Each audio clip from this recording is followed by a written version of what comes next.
तो चैन से रह लोगे, और अगर उनसे प्यार करने की बात मन में ठानी कि बस मुझे केवल आपकी आंखों में आंखों को मिला करके जीवन व्यतीत करना है, मुझे और कुछ नहीं चाहिए, तो फिर लाडले आपको दुशरिहा का कोई आश्रय रहने नहीं देंगे। ध्यान रखना, जितने दुशरिहा होंगे तो ये बर्दाश्त हो तो कदम आगे बढ़ावे, बहुत प्रसन्न हो जाओ ठाकुर हम पे तो कह रहे यस्य तुष्टो ह्रहम पार्थ वित्तम तस्य हराम में हम करोमि बंधु विच्छेदम सच कष्टेन जीवती। जितनी श्वासें रहेंगी भयंकर कष्ट में उसको व्यतीत करने के लिए दूंगा। ये दंड नहीं है, ये पुरस्कार है। अनंत जन्मों का हिसाब बराबर करके कहीं इसकी वृत्ति मेरे से हट न जाए, ऐसे घेरे में डाल के अखंड चिंतन करवा के सजेति जयति जग उच्चरे। जाको करत श्याम सहाई प्रथम वर्णो कृपा क्रम हो विषय मूल गवाई। कुल कुटुंब बल वित्त हीनो दीन के दुखदाई। आपने को करजु लीनो आप ही अपनाई। कह रहे हैं अब मैं वर्णन करता हूं श्याम सुंदर जिस पर कृपा करते हैं उस पर कैसा बर्ताव करते हैं। बोले सबसे पहले उसके विषय भोगों का नाश कर देते हैं, फिर दूसरी कृपा कोई परिवार का कोई मित्र कोई रिश्ते नातेदार उसकी तरफ देखेगा भी नहीं। फिर ऐसा दुख प्रदान करते हैं कि केवल एक भरोसा रह जाता है, एक भरोसो एक बल एक आस विश्वास, बस नाथ आपके सिवा अब हमारा कोई नहीं। बस वहीं से जो चमत्कार प्रकट होता है, त्रिभुवन में कोई उसकी समानता नहीं कर सकता जिस पर ठाकुर की कृपा है। पर इस कृपा को हजम करने के लिए इसीलिए संत संग किया जाता है कि पहले से वो तैयार कर देते हैं। जैसे आर्मी की ट्रेनिंग होती है ना, ट्रेनिंग के बाद भी बॉर्डर में लगाया जाता है, ऐसे ही संतजन ये ट्रेनिंग देते हैं। अब जो टिके तो टिके, नहीं तो घर बैठे जाके, और अगर टिक गया तो गुरु मेहरबान तो चेला पहलवान, भगवान भी परास्त नहीं कर सकते। उसमें ऐसी सामर्थ्य आ जाती है कि हर प्रभु के द्वारा दिए गए विधान को हंस करके स्वीकार कर लेता है। और ऐसा नहीं कि उसको कष्ट होता है, ये लोक भाषा में भगवान कह रहे हैं सच कष्टेन जीविता। नहीं तो जिस चिदानंद में वो सुख भोगता है वो ब्रह्मा को भी नहीं प्राप्त है जो भक्त को प्राप्त होता है। भक्त का वैभव दिव्य होता है, चिदानंद में होता है। ये तो पापियों के पास भी वैभव है, रुपया पैसा कुटुंब परिवार। भगवान के दास के पास जो वैभव होता है वो अचिंत्य है, तुम चिंतन भी नहीं कर सकते, ऐसा वैभव होता है। धाय माने सेविका का रूप तत्काल लिया, जिससे पोछा झाड़ू लगाने वाली, और कुछ दोने पत्तल डाले, उनके नीचे चंद्रहास जी को डाला, ऊपर से करके इसे माथे पे रख के निकली। सैनिकों ने पूछा इसमें क्या है? तुम उनका राजघराने के दोने पत्ते जूठे दिखा।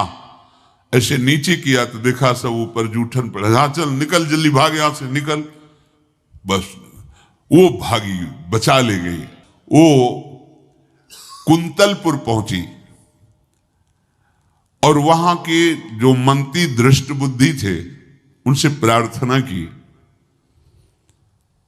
कि मैं सेवा कला में बड़ी प्रवीण हूं और ये मेरा पुत्र है, अगर आपकी कृपा हो जाए तो कुछ समय के लिए हम आपकी सेवा में, महल सेवा में रहेंगी और हमारे पुत्र का पालन पोषण हो जाएगा। उनकी परीक्षा ली गई तो राजघराने की सेविका थी, परम प्रवीण थी, पर उन्होंने ये परिचय नहीं बताया। विधि विधान से राज्य की सेवा में प्रवीण दासी पाकर उसको अच्छा लगा, ठीक है आप रह सकती है। अभी चंद्रहास जी 3 वर्ष के ही थे कि धायमा पधार गई और हर समय कृष्ण कृष्ण कृष्ण कृष्ण कृष्ण नाम इनके चलता रहता था। अब जो उनका दुलार करने वाली थी धायमा, वो भी पधार गई तो कौन उनकी तरफ देखे। पर बहुत ही गौर वर्ण, बड़े ही सुंदर। अब वो गलियों में भटकने निकाल दिया महल से जब धाय मां मर गई, क्योंकि धाय मां की सेवा कारण उनको रखा गया था। 3 वर्ष के बालक गलियों में, तो कोई भी मां देखती उनको तो कोई उनको वस्त्र पहना देती, कोई भोजन करा देती। ऐसे ही भगवान के भक्तों की बड़ी विचित्र लीला होती है। यहां चंद्रहास जी को जो भी माता बहन देखती कुंतलपुर के गलियों में, तो कोई वस्त्र, कोई स्नान करवा देती, कोई काजल लगाती, कोई भोजन पवा देती। परमहंसों जैसा जीवन कट रहा है। कृष्ण कृष्ण कृष्ण कृष्ण। 14 भुवनों में जिनकी अव्याहत गति है, जो सबको देखते रहते हैं, श्री देवर्षि नारद जी। ये कृष्ण कृष्ण बोलता है बालक, और इसका हरि के सिवा कोई नहीं। तो एक दिन एकांत में बैठे हुए थे बालक चंद्रहास जी, नारद जी पधारे हैं, भाई जी से मिले हैं। स्वप्न में कितने महापुरुष मिलते हैं जो भजन ठीक से करते हैं, ये बड़े बड़े महापुरुष आकर के उपदेश करते हैं। ये त्रिकाल सत्य हैं, कोई ऐसा नहीं है कि ये कहानी हैं, अभी हैं। जहां आप भगवत चिंतन करेंगे तो आपको परिचय बड़े बड़े महापुरुषों का मिलने लगेगा। नारद जी आए तो देखा आंख बंद की हुई चंद्रहास जी कृष्ण कृष्ण कृष्ण कृष्ण कृष्ण ऐसा उच्चारण कर रहे।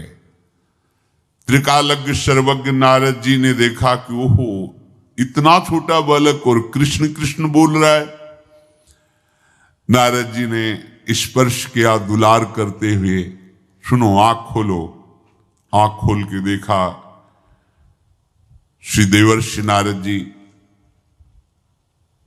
नारद जी ने कहा, देखो हम तुमको एक अमोघ वस्तु देते हैं, और एक छोटी सी शालिग्राम की इतनी बड़ी शिवग्रह शालिग्राम का जो वो दिया।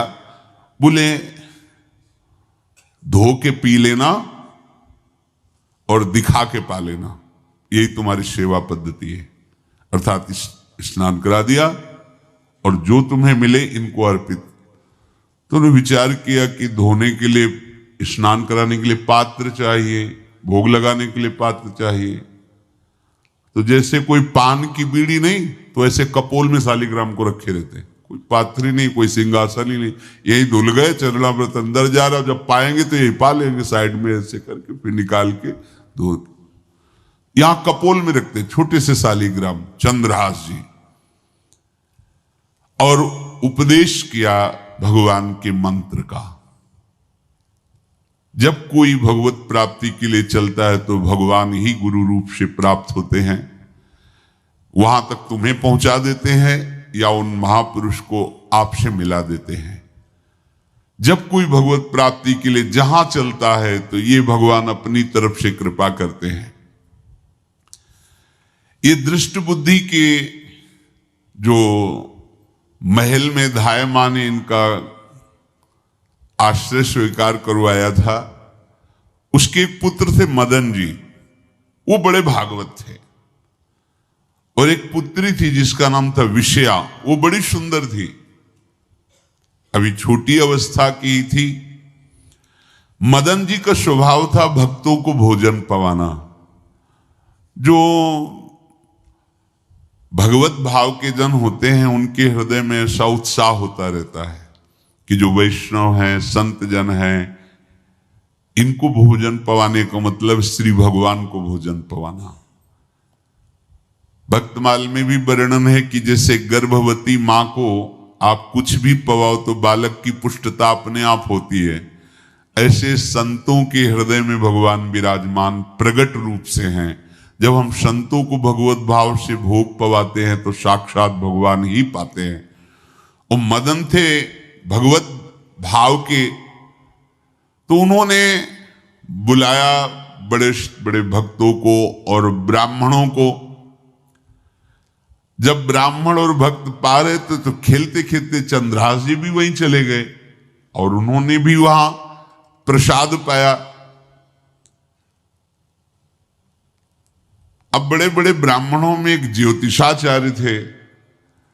दृष्टबुद्धि जी ने हाथ जोड़कर प्रणाम किया और अपने परिवार को प्रणाम करवाया और कहा, यह हमारी पुत्री है। दृष्टबुद्धि जी ने कहा, आप इसका हाथ देकर बताइए, इसको वर कैसा मिलेगा, कैसा ऐश्वर्य होगा।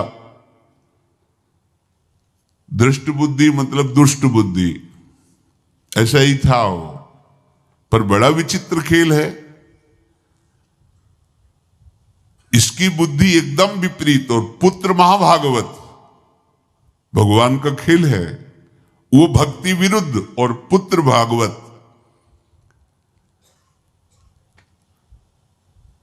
उन्होंने कहा वर, ऐसे दृष्टि डाली चंद्रहास जी वहीं पार, वो है इसका वर।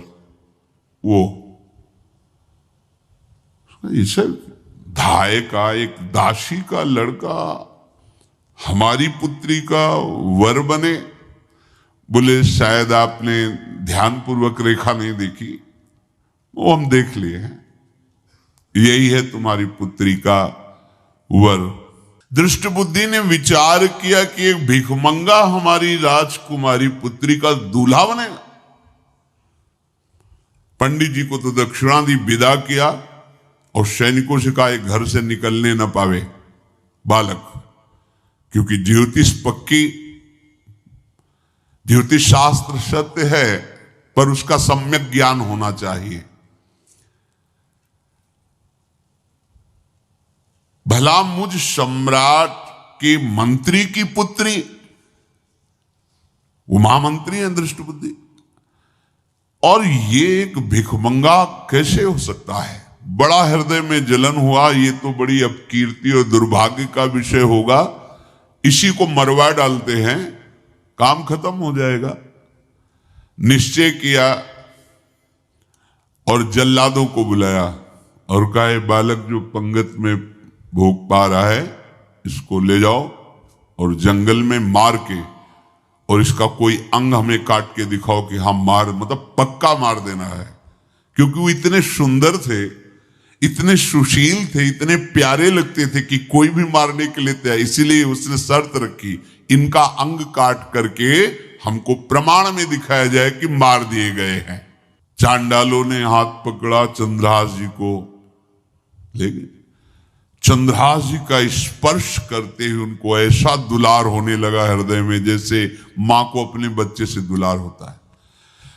स्पर्श करते, दरस परस अघनाश, भक्त का स्पर्श ही पापों का नाश कर देता है। वो दो जल्लाद आपस में कहने लगे, भाई जीवन हो गया लोगों को मारते हुए, कभी कोई पुण्य का काम नहीं किया। ये देखो भक्त संग का प्रभाव। इस सुकुमार विशाल नेत्र, कैसा सुंदर बालक जो हमारे चित्त को चुरा रहा है, इस दुष्ट बुद्धि मंत्री ने आदेश किया मारने का। भला इससे क्या बिगाड़ा इनका, क्यों मारना चाहता है। देखो वैसे तो मां पापी है ही है, क्योंकि जल्लाद घर में जन्मे हैं, पूर्व जन्म के पापों के अनुसार इस जन्म में न जाने कितनों को हमने काटा है। पर पता नहीं क्या हो रहा है, मेरे हृदय में ऐसी हिम्मत नहीं आ रही कि